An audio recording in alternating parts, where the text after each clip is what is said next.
이제 오래 될 수 있으면 그동안 한 번도 성경 설교를 하지 아니한 구절을 이제 찾아서 말씀을 전하려고 하면서 이제 물론 뭐 꼭 그런 건 아니지만은 이제 그렇게 하려고 찾는 중에 시편이 되었습니다. 시편에서 종종 뭐 설교를 했습니다만은 한 번도 하지 아니한 본문은 아삽의 시입니다. 이 시편 150편 전체 중에서 아삽의 시는 총 12편이 나옵니다. 총 12편이 나오는데 그중에 50편하고 그 다음에 73편부터 83편까지 이제 그렇게 해서 총 12편이 나오는데요. 이 아삽은 레이지파 게르솜의 후손으로서 베레아의 아들인데 그 두 아들이 특별히 찬양을 잘했던 것 같아요. 그래서 이 아삽과 헤만이 형제입니다. 그리고 이제 또 다른 한 분, 이제 여두둔, 이렇게 해서 3대 성가대 지휘자들입니다. 그래서 이 성전에 성가대가 있어가지고 돌아가면서 이제 성가를 했는데, 그 중에 한 명인데, 이제 다윗 때에는 다윗이 예루살렘으로 이 언약궤를 메고 올라오면서 그때부터 바로 이 아삽이 총 성가대 대상이 되어져서 지휘한 것을 볼 수가 있습니다. 그러면서 다윗은 이 찬양에 너무 관심이 많아서 무려 12 성가대를 둘 정도로 이렇게 많은 이제 성가대를 두어서 찬양을 했습니다. 근데 이 아삽이 오늘 읽은 본문에 보면 무슨 이유인지는 분명히 밝히고 있지 않지만은 너무 힘들었어. 너무 고통스러워서 밤에 눈을 붙이지 못해. 잠을 못 자. 그래서 앞에 4절에 보면 이런 말씀이 나옵니다. 주께서 내가 눈을 붙이지 못하게 하시니 내가 괴로워 말할 수 없나이다. 하나님이 잠을 못 자게 되나. 사람이 보통 그렇지만 너무 충격적이고 혹은 너무 고통스럽고 너무 괴로우면 몸은 피곤해서 정말 좀 잠 좀 자고 싶은데 잠이 안 드는 거예요. 이제 이런 고통스러운 그런 모습입니다. 그 다음에 역시 또 7절에 한번 보면 이런 말씀이 나옵니다. 주께서 영원히 버리실까? 다시는 은혜를 베풀지 아니하실까? 사람의 성도가 내가 하나님을 믿는데 이런 막 어려운 일이 생기고 밤에 잠을 자지 못하고 힘들고 이러면 하나님이 나를 사랑하시는가?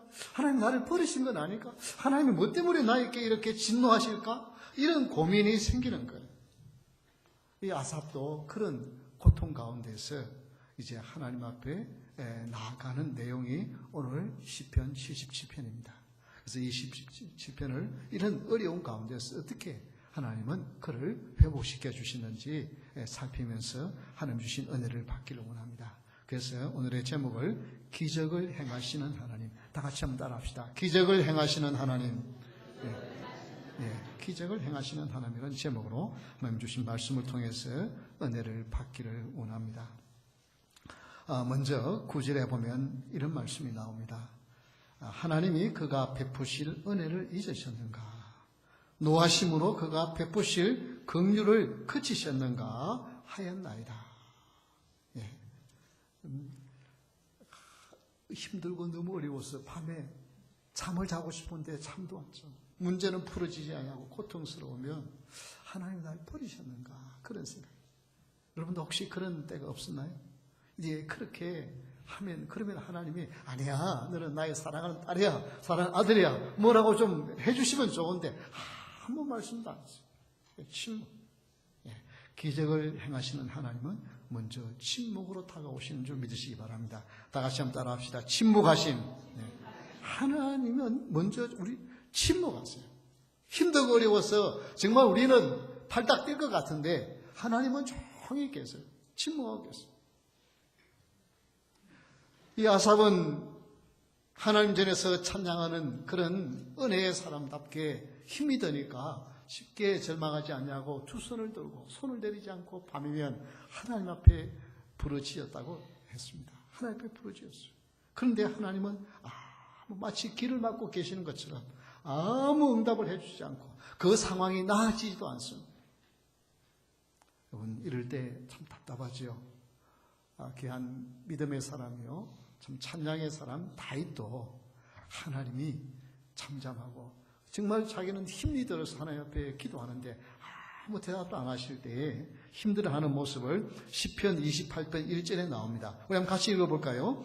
여호와여 내가 주께 부르짖으오니 나의 반석이여 내게 귀를 막지 마소서. 주께서 내게 잠잠하시면 내가 무덤에 내려가는 자와 같을까 하나이다. 하나님이 다했도 그토록 하나님 은혜를 체험하고 하나님의 능력을 경험하고 하나님이 함께하는 사람인데도 그런 사람도 정말 하나님 앞에 기도하는데도 아무 대답도 안 하니까 하나님 길을 막고 계십니까? 이러면 나 지금 무덤에 들어가는 사람 같습니다. 이렇게 기도하는 것입니다. 여러분, 사람이 종종 그래요. 화가 나면 막 말을 해서 화를 푸는 사람이 있고 어떤 사람은 어떻게 화가 나면 말을 하지 않는 사람이 있죠. 예, 부부 싸움을 하면서도 이렇게 말을 하다가 말을 하는 거는 이거 더 말을 하면 더 문제가 심화될 것 같으니까 그냥 말을 안 하고 딱 입을 다물고 있을 수 있어요. 그러면 어때요? 상대방은 더 힘들 수 있어요. 뭘 이제 말을 해서 풀어야 되는데 말을 안 하고 입을 딱 닫고 있으면 참 힘들 때가 있습니다. 이렇게 하나님께서 이렇게 그냥 잠잠하게 계시는 것은 여러분 하나님이 잠잠할 때에는 우리에게도 잠잠하라고 하시는 하나님이 침묵하실 때 우리는 침묵하는 것이 중요합니다. 초대 교부들 이후에 이제 핍박이 막 끝나고 이제 막 하나님에 대한 그런 열정들이 한 300년 이후부터 400년이 날 때 그때 사막에 많은 수도원들이 생겼어요. 왜 그러냐면 사람들이 막 많이 있고 이럴 때는 거기서는 막 그냥 이게 말은 하나님을 찾는 것 같은데 하나님이 잘 보이지 않아요. 그래서 아무도 없는 그런 사막으로 갔어. 고독한 가운데 정말 아무것도 아니라고 하는 인생이 정말 아무것도 아니라고 하는 그런 체험을 해서 떠나서 묵상하며 기도하는 이런 영성을 사막의 영성이라 그렇게 부릅니다. 그 사막의 영성에서는 가장 중요한 것은 침묵이에요. 전에 CBS의 유명한 뉴스 리포트 앵커였던 댄 웨더가 테레사 수녀와 인터뷰를 하면서 그런 질문을 했어요. 참 늘 그렇게 기도를 많이 하신다고 들었는데 하나님께 무슨 기도를 드립니까? 그렇게 물었어요. 그러니까 이분의 대답은 뭐라고 대답하냐면 좀 멋쩍어 하면서 수줍어하면서 그냥 듣습니다. 내가 하나님 앞에 기도하는 것이 아니라 하나님으로부터 듣습니다. 그러니까 레더가 좀 이게 당황해가지고 그러면 하나님은 뭐라고 말씀하십니까? 그렇게 질문을 했어요. 그러니까 역시 좀 수줍어하면서 하나님도 침묵하십니다. 상당히 의미가 있는 일이에요. 우리는 막 기도하려고 그러면 하나님 하게 하는데 힘들고 특히 힘들고 어려우면 하나님 좀 이 상황에서 좀 살려주세요. 하나님 좀 어떻게 하십니까? 하고 부르짖기 마련인데 그런데 하나님은 거기에 침묵하고 계세요. 그래서 여러분 정말 여러분이 힘들고 어려워서 하나님 앞에 막 부르짖는데 하나님은 아무 말씀도 하지 않고 조용히 계실 그때에는 하나님이 날 보고 좀 침묵하라고 하시는구나. 그런 생각을 가지고 조용히 침묵하면서 하나님께서 왜 침묵하고 계시는지 나의 고통 가운데 밤에 너무 힘이 들어서 밤에 잠을 자지 못하고 눈이 감기지 아니하는데 피곤해서 정말 쓰러질 것 같은데 잠을 자지 못하는데 왜 하나님 이렇게 하십니까? 라고 원망하고 불평하는 것이 아니라 조용히 침묵하며 하나님이 침묵하는 이유를 깨닫기를 원합니다. 내 무엇을 구하기 전에 하나님이 나를 통하여 이렇게 하시는 하나님의 마음이 어떤지를 알기를 원합니다. 그러면서 조용히 자신을 돌아보는 침묵의 시간이 있을 수 있기를 바랍니다. 그가 얼마나 힘이 들고 얼마나 안타까웠으면 하나님이 그가 베푸실 은혜를 잊어버렸습니까? 하나님 너무 노해가지고 나에게 더 이상 긍휼을 베풀지 아니하십니까? 그렇게 부르짖는데도 하나님은 조용히 계시는 거예요. 야고보서 5장 7절에 보면 이렇게 말씀합니다. 그러므로 형제들아 주께서 강림하시기까지 길이 참으라. 보라, 농부가 땅에서 나는 귀한 열매를 바라고 길이 참아 이른 비와 늦은 비를 기다리나니. 농부는요, 성질 급해가지고는 농사를 못 지어요. 그냥 때로는 내가 원하는 때에 비도 좀 쏟아지고 내가 원하는 때에 그렇게 날씨도 이래야 되는데 농사는 그렇게 내 마음대로 되는 것이 아니에요. 하나님의 은혜를 베풀어 주셔야 되는 거예요. 아무리 내가 열심히 농사 잘 지어놔도 코로나도 같은 데서 어떻게 해요? 우박이 와서 싹 때려버리면 그냥 끝나는 거예요. 이 농부는 기다리고 하늘을 바라보는 것이 훈련되어 있어야만 돼요.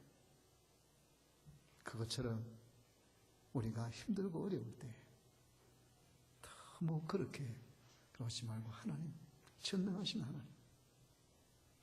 하나님 이 시간을 통하여 침묵하시는 하나님, 그 하나님의 마음을 나도 알기를 원합니다. 그러면서 조용히 침묵하는 시간을 가질 수 있기를 바랍니다. 침묵은 하나님이 즐겨 사용하시는 응답의 방법입니다. 그래서 데모노 톨스토이는 인간의 무엇을 어떻게 말해야 할지 배우는 것보다 언제 어떻게 침묵해야 할지를 아는 것이 더 중요하다고 했습니다. 언제 참 적당한 때에 정말 멋진 말을 할 것인가, 그것을 아는 것보다 내가 어느 때에 조용히 침묵을 해야 할지를 아는 것이 더 중요하다고. 사람은요, 말은 그냥 말이 나온 것이 아니라 뭐에서 나오는 거예요? 내 속에 있는 것이 나오는 거예요. 어쩌다가 실수로 나올 수 있지만 대부분 말은 내 마음을 나타내는 거예요.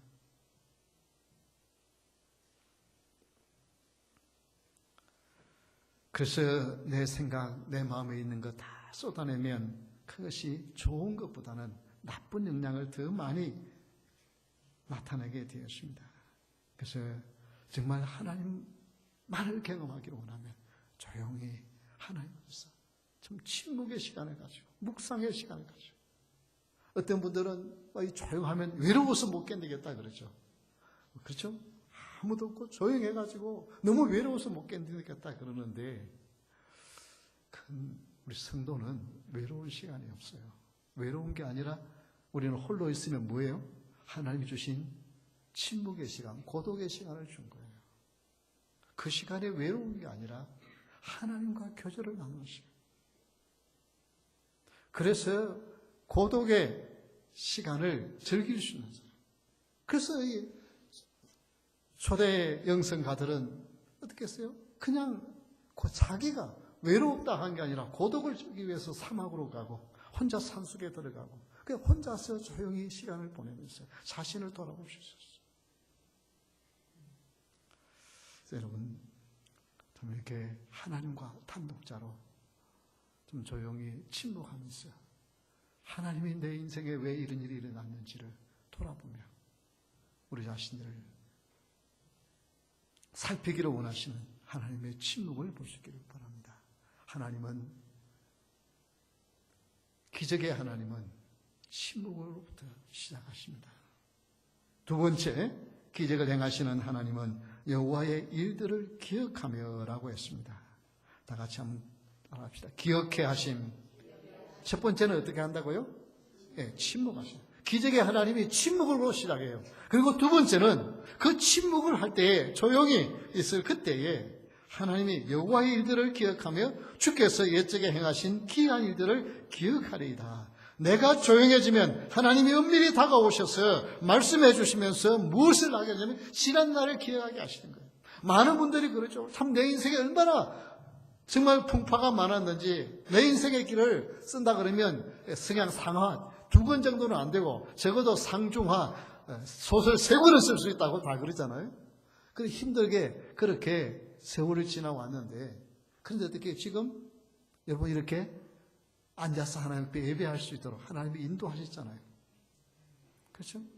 지난날의 그 많은 힘든 일들, 정말 이제 내 인생이 끝이라고 생각되어지고, 정말 이제는 헤어날 길이 없다고 생각되어지고, 이제는 정말 망했다고 생각되어지고, 이제는 정말 죽었다고 생각되는데, 지금까지 하나님 인도해 주시죠.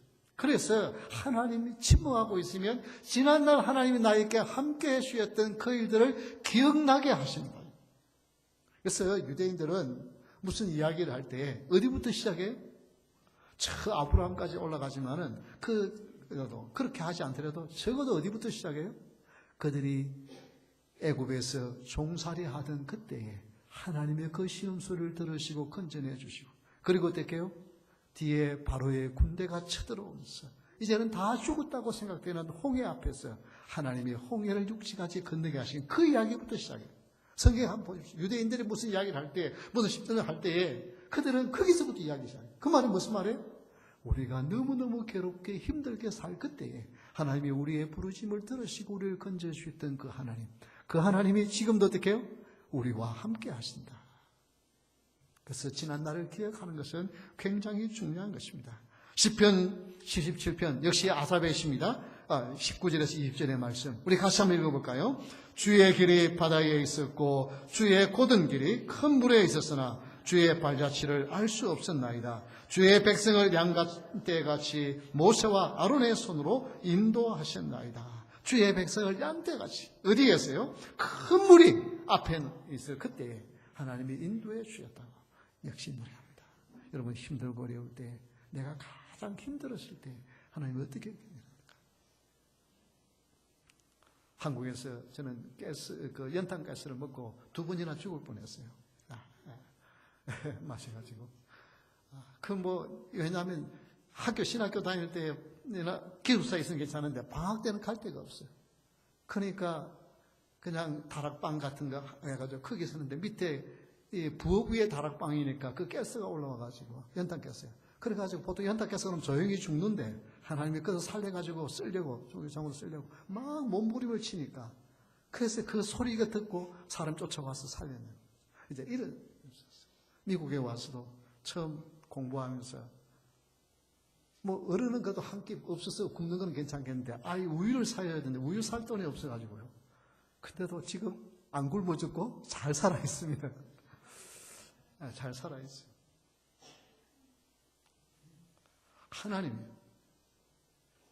하나님이 함께 해주셔요. 지난날 여러분이 힘들고 어려웠을 때 정말 힘들었는데 근데 그거 다 지나오도록 지켜주신 하나님.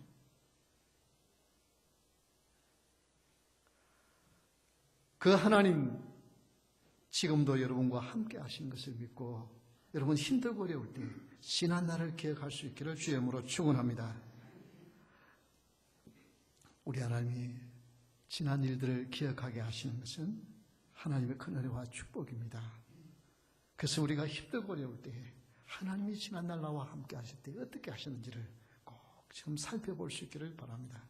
요한복음 16장 4절에 보면 이런 말씀을 우리 주님이 하셨습니다. 그럼 같이 읽어볼까요? 오직 너희에게 이 말을 한 것은 너희로 그때를 당하면 내가 너희에게 말한 이것을 기억나게 하려 하며 처음부터 이 말을 하지 아니한 것은 내가 너희와 함께 있었습니다. 지금 주님이 이렇게 내가 지금 말을 하고 있어도 너희들 잘 모를 거야. 그런데 어떤 일을 당하면 내가 하는 그 말이 너희에게 기억날 거야. 요즘 그렇게 말씀하시죠. 그래서 여러분 주일날 꼬박꼬박 와서 길을 쫑긋하고 하나님 예배 드리면서 말씀을 듣는 것 그거요. 또 지나고 나면은 잊어버려요. 말씀을 선포한 목사도 지난주에 무슨 말씀 전했더라 이게 잘 생각이 안 날 때가 있다는 거예요. 그러니 듣는 분들은 오죽하겠어요. 그래도 여러분 마음을 가지고 말씀을 들으면 어떤 상황이 되면 성령께서 그 말씀이 기억나게 하실 줄 믿으시기 바랍니다. 그때 목사님 이 말씀 하셨지. 그리고 그것을 이겨내요.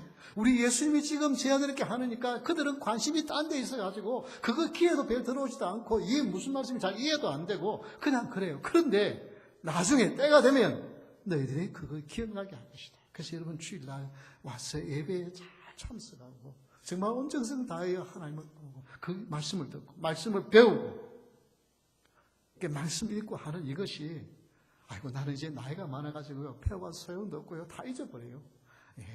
그렇습니다. 잊어버리게 되어 있어요. 그런데 성령이 역사하시면 그 말씀이 기억나게 하실 줄 믿으시기 바랍니다. 그 말씀이 기억나게 하시고 그 말씀이 적용이 되어져요, 내 삶에. 그래서 여러분, 하나님이 부어주신 은혜들을 내가 힘들면 지난 내가 정말 내가 어려웠고 힘들었을 때를 한번 생각해 보십시오. 그러면 그때에 함께 하시는 하나님, 지금 이 문제점이야 이러면서 이겨낼 수 있는 그런 힘과 능력을 주실 줄 믿으시기 바랍니다. 미국 스탠포드 대학에 다니는 두 학생이 학비를 벌려고 하니까 학비를 벌 길이 없고 막 이래가지고 자기들 딴에는 통 큰 결단을 합니다. 학생 두 명이 그 당시에 폴란드가 나간 세계적인 피아니스트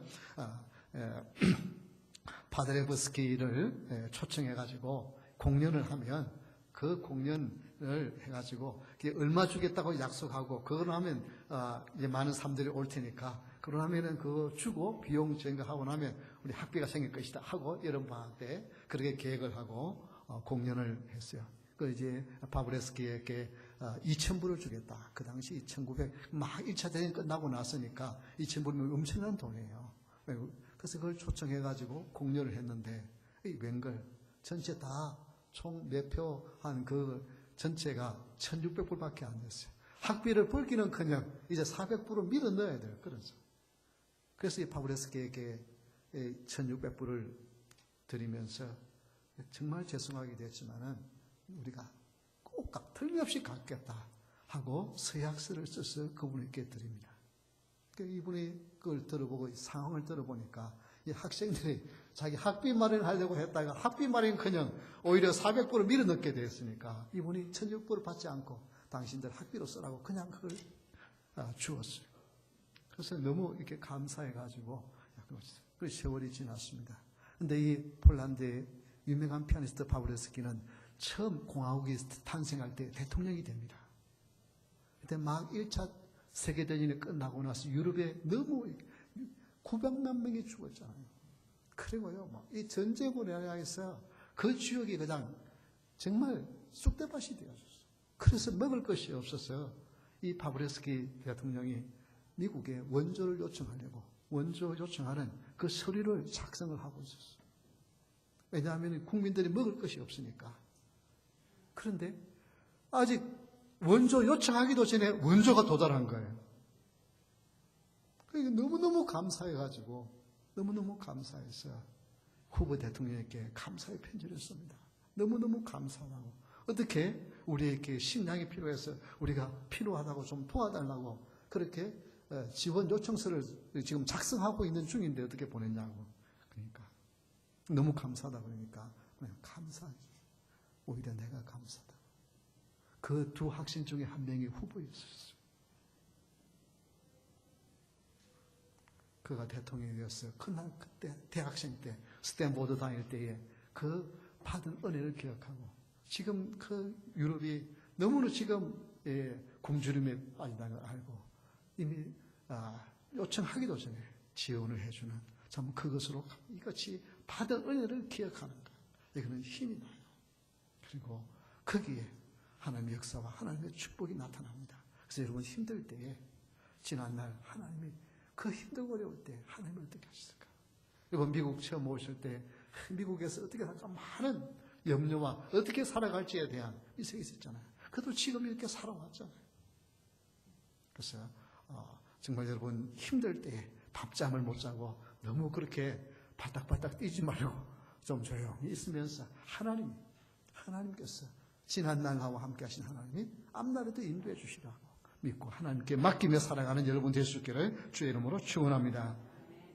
두 번째, 기적을 행하시는 하나님. 세 번째, 야곱과 요셉의 자손을 속량하셨나이다. 따라 자녀들을 구원하심. 자녀들을 구원. 첫 번째는 뭐라고요? 침묵하신. 기적의 하나님이 침묵하신대요. 아니 좀 기적의 하나님 능력을 베푸시지 아니하고 침묵하고 계신대요. 그리고 나서 어떻게 하신다고요? 또 기억해 하세요. 기억해 하세요. 기억하는 건 참 중요합니다. 지난 받은 일을 기억하는 건 참 중요해요. 그리고 세 번째 어떻게 해요? 자기들 그렇게 한 후에 하나님이 구원해 주십니다. 주의 팔로 주의 백성 곧 야곱백과 요셉의 자손을 속량하시나이다. 이 속량이라고 하는 말이 히브리어로 가알이라고 하는 말인데 바로 구원이라고 하는 말입니다. 구원하셨나이다 라고 번역할 수 있는 말입니다. 11절에 기이한 일을 행하신 하나님이라고 말씀합니다. 이것은 많은 기적을 행하신 하나님.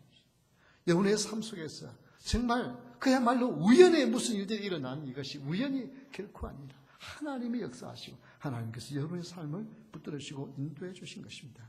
이사야 43장 1절에 보면 이런 말씀이 나옵니다. 우리 한번 다 같이 읽어볼까요?